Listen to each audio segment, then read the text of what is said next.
This is a production of Cornell University.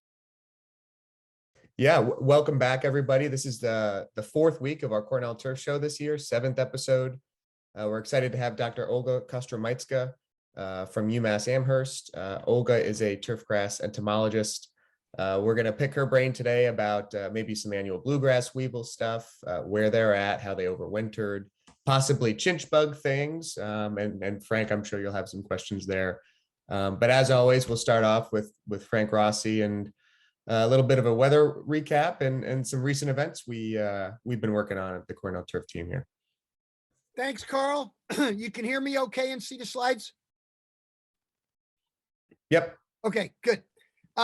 This, in the background, again, big shout out to the Met and the Long Island superintendents. And we were with the upstate superintendents, the GCSA and Y, yesterday at Saratoga National, where Joe wins the contest for the biggest tractor sprayer I think I've seen yet in a turf operation. That used to belong to Brookfield Country Club with that big monster that Adam had out there. But this is the new winner. It was a great day yesterday, Carl. And before we get going and I pass it off to you, just a couple of funny tweets with Masters coming up and people out swinging the golf club. Love the yardage markers that they put out there on the par fives. But of course, Carl, this wouldn't apply to you at all.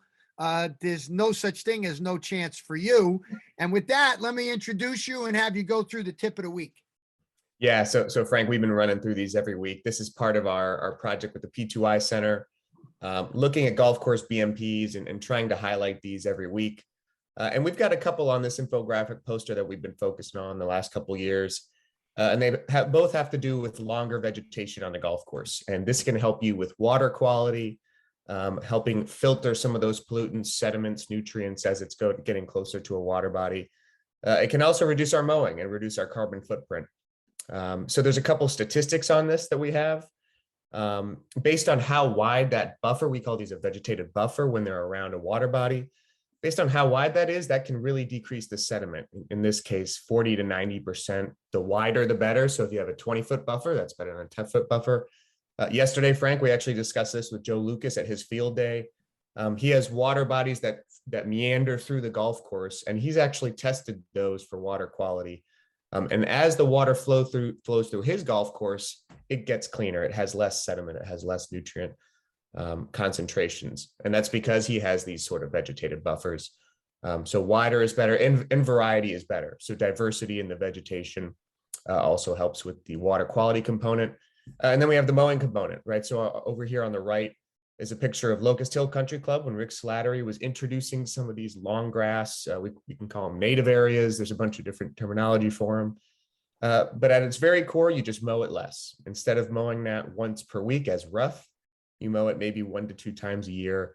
And some of our data, but based on how often you mow it, what mower you mow with, you can save 100 to 400 pounds of CO2 emissions per year, per acre from these transitioning these areas from rough to long grass. And we might have a conversation today about how long grass affects turfgrass pests, but this is a really great way to start thinking about these as a benefit to the environment, reducing carbon emissions and improving water quality.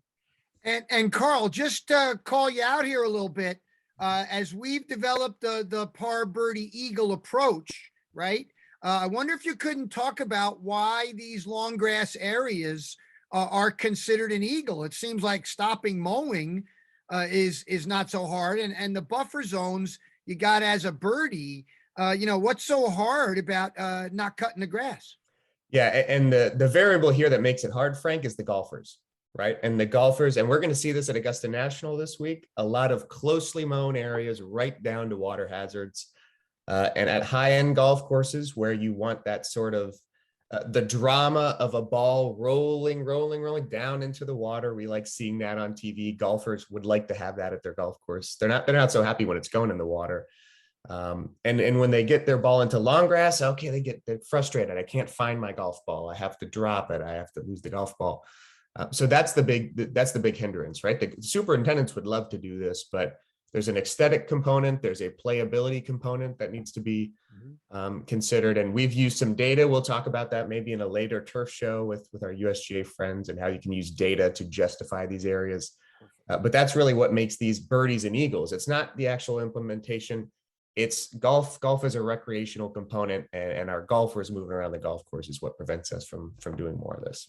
Perfect, Carl. Excellent. Thank you. And we'll look forward to that as we maybe talk more about the Deacon thing. But since you brought up data, and yesterday at the Saratoga conference, the walk and talk we had yesterday with about 35, 40 folks, Kevin Doyle, our GCSAA rep, was there and made a shout out to provide a response to the survey that's out. They're doing the third phase of the nutrient management survey, nutrient pest management survey. So this is where we can say that BMPs are working, right? By our more responsible use, and in many cases, lower use of these inputs, right? One would think that a lot of our BMPs are around using less.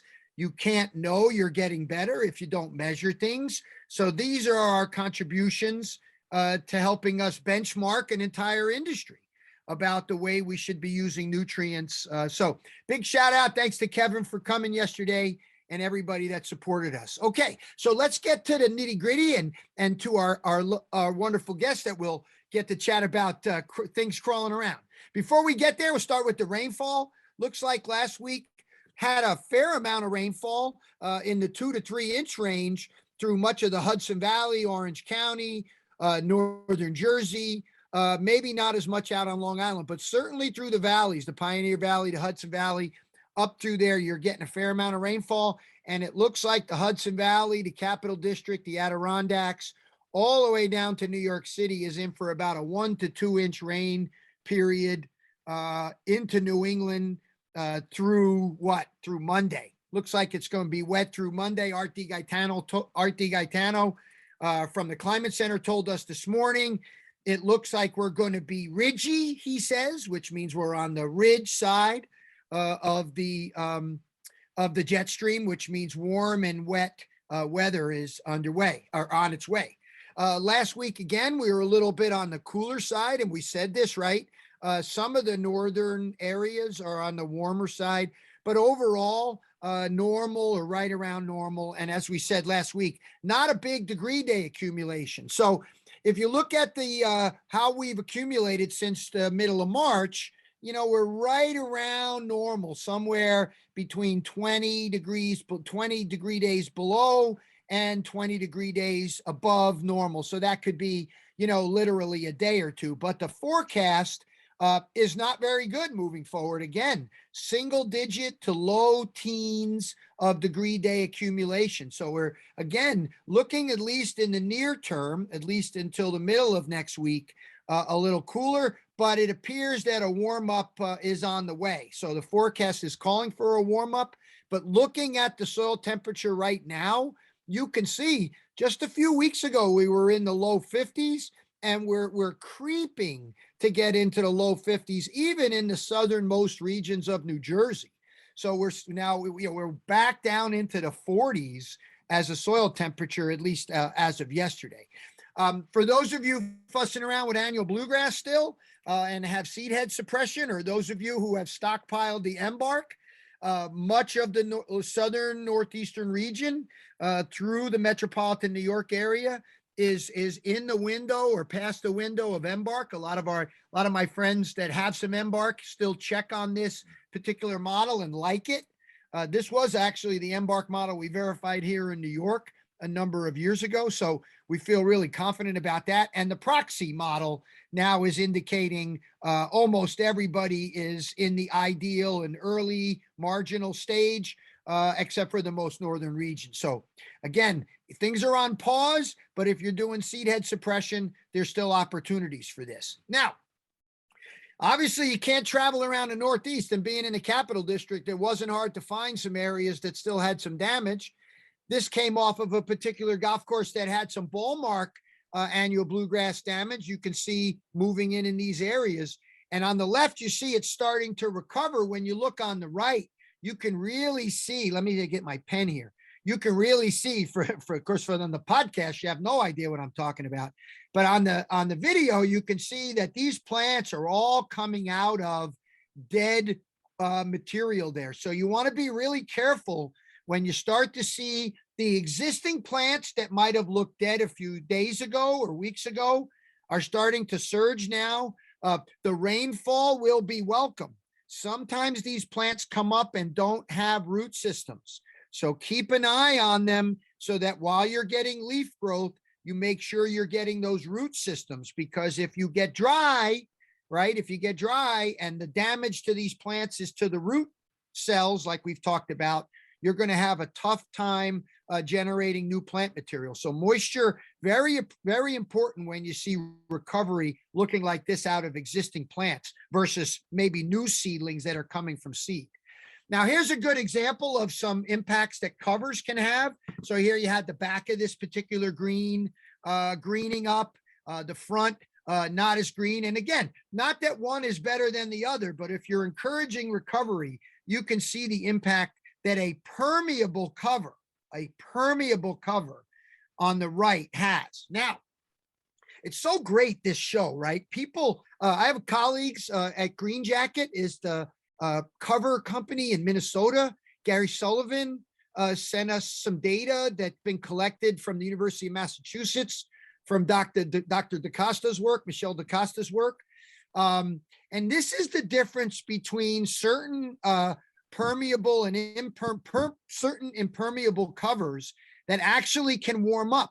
And one of the things that the Green Jacket person was saying was that their impermeable cover maintains the temperature more moderately through the green up phase. So you're looking here in March, right? Every 2 hours for 9 days. And this is just looking at 2 days. And you can see the fluctuations under some types of covers versus others. And that a permeable cover that's maintaining that dormancy underneath there, right? Gives you this advantage of not having to play the game of on and off. But if you're looking for recovery at this stage of the game, obviously the ability to drive up that temperature is going to be quite a bit more useful. Now, just say, all the cool things on Twitter come from everybody doing a little bit of science on their own. So it's a golf course superintendent, I think down in North Carolina or Virginia or something, has taken a picture of this fairway over a period of time. Look at the difference between 2013 and 15. And here's the difference between 2020 and 2022, right? Just so that, I would put these pictures up in the locker rooms if I had a club to say, hey, in case you forgot, this is the variability that we're getting under spring conditions. So it's, I think, a really good way to tell the story. Now, listen, as we get to our conversation for today, it starts with what a lot of people are doing nowadays, looking at the Greencast website, looking for what the scouting is saying. And right now, when I go in and log in at my zip code, it's telling me to wait for an application. I've been looking at some recent golf course management article that continues to highlight some different phenological indicators. Here's a particular hydrangea, Olga, that now we think might have some value. But the conversation for this morning, as we get to looking at you in a second, is about what's going to be happening soon. What we've learned about the adults emerging, when they're going to feed, when they're going to copulate on the left, and when they're, in this particular case, a really cool picture where they put their eggs inside the sheath of the annual bluegrass plant. Now, this is, again, some work I talked about with Ben last year that you probably have some familiarity with, about the average eggs, how long they carry them, when they're laying them, and how they're timed up with this, right? Because this is all about that spring emergence time. But at the same time, Olga, what I know you have a front row seat at is, okay, you've got a lot of people out there who the adulticides, might not work as well, and they're having to go to the larvicide. And maybe that is a better strategy as well. And so as I, look at you and we start to chat about this,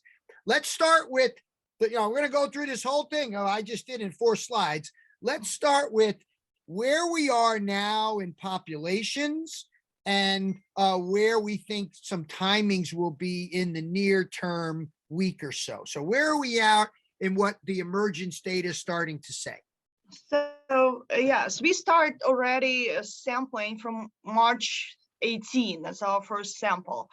And we start seeing them from March 18. And what we do, I described last year too, what we try to do second year, we try to progress in our sampling from the overwintering side and the fairways. So that's how we do it. If I got any weevils, if we collect, I try to dissect, see where are they in the development. I continue to second year. And what I can say, we saw weevils already in March, mostly on the roughs. We didn't see them on fairways. So this year, as you described with the weather pattern, I would call very usual normal year. And that's how we started, like with weevils and everything. They start slowly progressing from the overwintering sides, and we haven't seen, and by the end of the March, we haven't seen them on the fairway yet. However, now when we start sampling last week and this week, we start seeing them on fairways already. And according to what I teach, at least, I see that the forsythia should be in full bloom when we start seeing the first weevils. I haven't seen this year with forsythia anywhere close, similar to the last year. And so this one we kind of need to a little bit review, because I see the weevils, they still not in the full activity. You still see a lot on the rough still. They still coming, but the pioneers are already there. And when I dissected pioneers, females, they have eggs already formed in there. Yes, they have eggs, but the question, like you said, probably will take some time to mate and lay them, but they are fully formed. Okay, so listen. All right, so here's where I want to. Okay, what I've learned from listening to all you smart people about annual bluegrass weevil is that this is a time when I've got a single stage that shows their, that are out and about. Yes. That I can target. And what I've been able to follow, and let's just stay on where normal adulticides will work. Let's stay off the resistance thing. Let's just say where you've got adulticides that will work. What I've heard you guys continue to stress is wait till the peak. Yes. Don't go early. Don't make 4 apps before the peak. So, this is what I think a lot of people, struggle with. Is it too early? Do I want to miss it? So can you talk a little bit about a little bit of patience and waiting for the peak and some signals, obviously not forsythia, but some signals that we're getting closer to the peak? Yes, the interesting thing with forsythia, I'm glad you mentioned that the peak actually pretty precise. It's the start of the activity. They cut maybe not as good, but the half green, half gold, and it's pretty golden standard still. That's what I don't know this year, but definitely been years before. And about what in this areas we talk about 100 growing degrees, maybe close to 100, and that's where the peak. Why to wait for the peak? Because look at the weather in the spring. Yeah, we have some with full eggs. They still need to have some time to mate and be ready to lay the eggs. But it's not all of that. It's just few. It's pioneers. So you don't want to put all your chemicals just to target the few. It's a biological system. It's never will be 100% coming all on the fairway lay eggs all at once. So that's why we're looking scientifically where most of them will be there. And so far, it's been pretty precisely predicted by the degree days model and the forsythia blooming. Like I said before, maybe it's not as precise with the start of the activity, but it's definitely precise with the when you try to do it. Okay, so then the next question is, I know the optimum time. Do I literally have to blanket the place, or can I just spray fairways if I think I have them in my rough, but it's not causing damage? can I be a little bit more Yeah. particular with where I treat so as to not have to treat 80 acres versus maybe 20? Yeah, absolutely. I always like stress what it should be fairway. Like that's like there's two schools of use. You can do perimeter, people do, but it doesn't mean what you spray everything. It's perimeter. It's certain, like you don't spray in the middle of fairway. And another school of thoughts, you have to spray fairway only. I'm more inclined to suggest fairway only, don't touch the roughs. And some people really think what the perimeter works. I will not argue against that right now. I'm just saying why I do believe the fairway is better to treat. First of all, because that's their target destination. If they're going through the roughs, it's temporarily for them. They will be ending up on the fairway, right? So it's better to protect them. Fairways, we don't want to protect the roughs because it will not lay eggs there. And second thing, sometimes that's what I noticed couple years, then they could go in the middle. And if you don't spray in the middle, you can end up not as great, obviously not the same damage as edges, but they still possible what you have. If you have 4 in the middle, you might have some damage which we want to avoid. So that's why I wouldn't suggest, that's what I'm definitely for, spraying the fairways. Is there any, okay, that's perfect. This exactly the kind of answer we want, really site specific stuff. But before I want to sort of take it to the putting surfaces now. We got a lot of damaged annual bluegrass on the putting surfaces. I don't know how palatable or unpalatable, or if they even care. They obviously have to have sheaths to lay in, live sheaths to lay in. They like it. Yeah. So I wouldn't necessarily think they'd care, but collars, surrounds, do I have to spray my putting surfaces or can I loop my putting surfaces? That's a good question. So I don't know. Looping the pot in it's even for me has less reasons. That's what really you do need to get the colors for sure, because potting usually is not as big as fairway, and just protect it. I think it's not that much more chemical. Perfect. And they will definitely move much faster on the greens because it's a smoother surface and they much faster there. So if they on the greens, they will just go all over. So that's like, maybe it's new theory what you get them out, but I heard last year some damage on the green. So I wouldn't really. Yeah, we don't want you to take any damage. Yeah, okay. I did heard about the green damage last year. Okay, so here's what, again, you as an agronomist, I listened to this enough, and so I sort of formulated in my head, and now I have this sense that try as I might, I'm going to miss adults. Either I have pyrethroid resistance I'm not addressing, or I'm missing the peak, and then I get into that asynchronicity.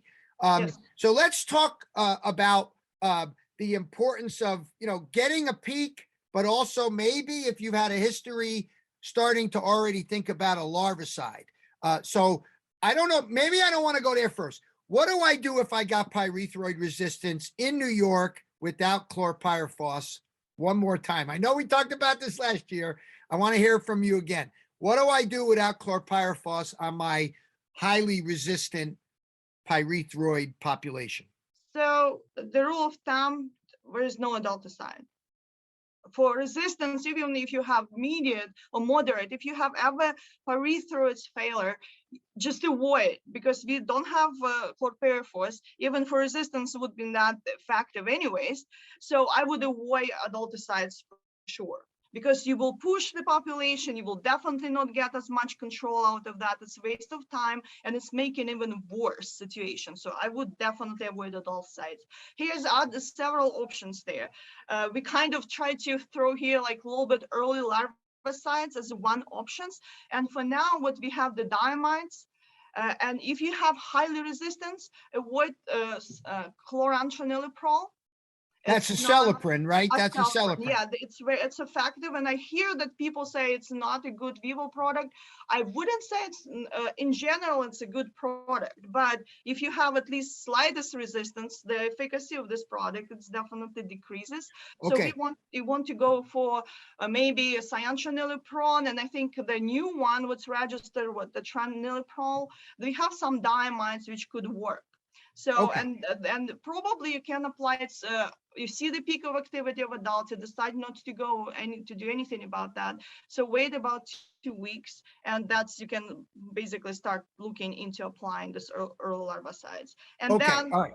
yes, and then if you go the later larvicides, it's rhododendron normal our state. It's about they will be 2.5, 3 in stars. Then you have entire shed of tool shed of everything what you can apply. So it's much easier there.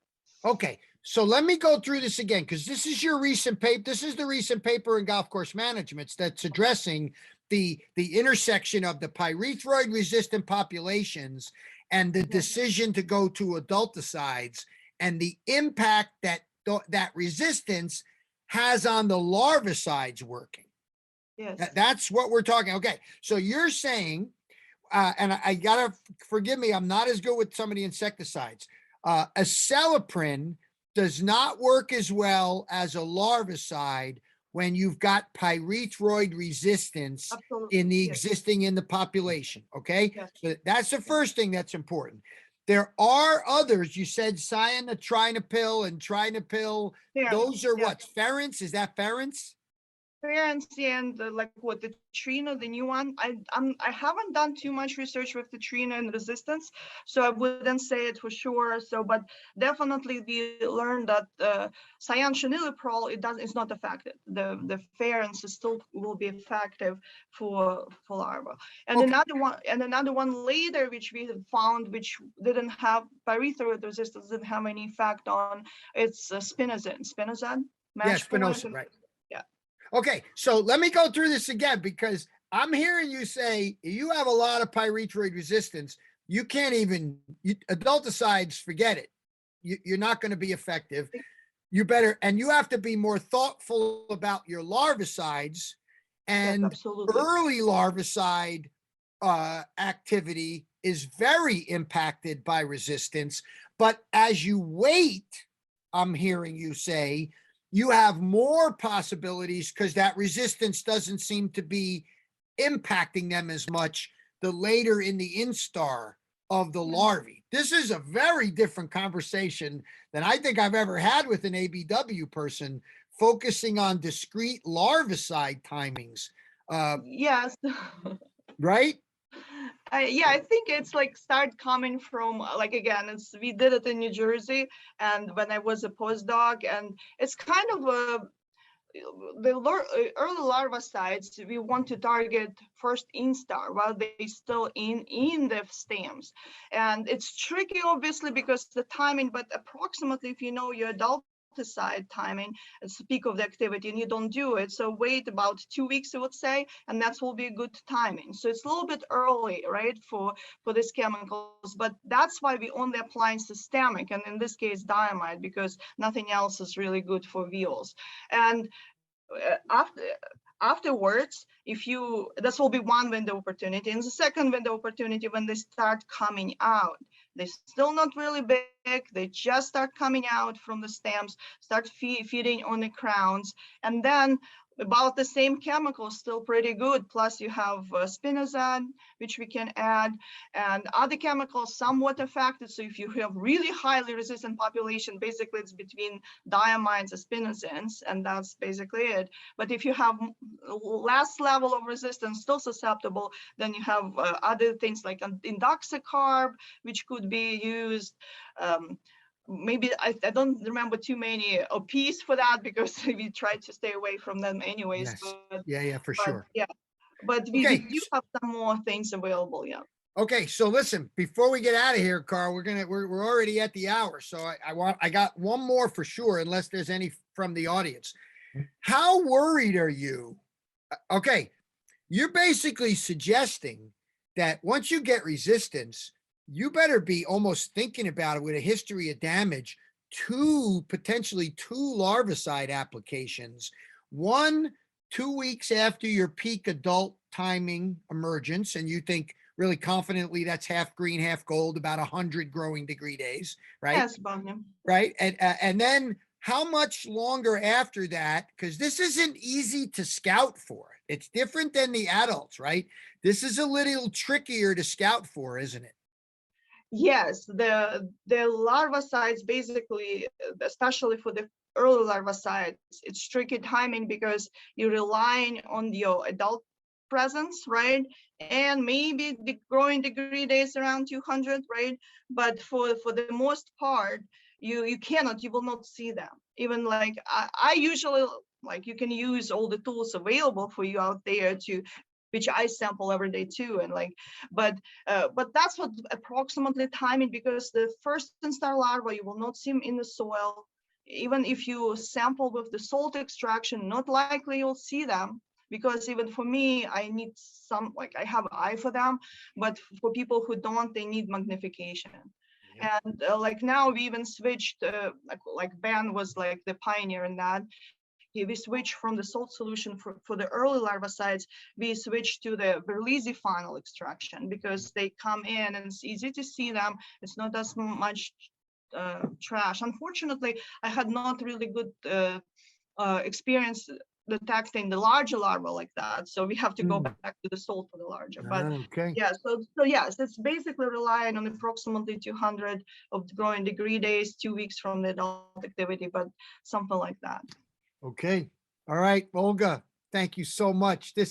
We could chat about this for another half an hour for sure, because as the resistance comes up and the challenges come up, and, we still have annual bluegrass, and even if this thing, doesn't like annual bluegrass, it'll find something else to feed on. So appreciate you keeping up this great work. I don't want to open surgical units at golf courses to start dissecting annual bluegrass females. Exactly. Yeah. Yeah, so I think a lot of tools for you guys are available there to just see the timing and suggestions what and when should be applied. So yeah, it's great. Good work. Keep up the great work. Carl, get us out of here. Yeah, thanks to Dr. Kostromytska for joining us today. Thanks again, as always, Frank. It's been the 7th episode this year of the Cornell Turf Show. Tomorrow, we're going to have Ben Palmer on to talk early season sports field management. So we'll have another Massachusetts. We're going total Massachusetts this. We're spending a lot of time near Boston, Frank. We're getting dangerously close to all these Red Sox folks. Thanks a lot, Olga. Care. We'll see you soon. See you guys. This has been a production of Cornell University, on the web at cornell.edu.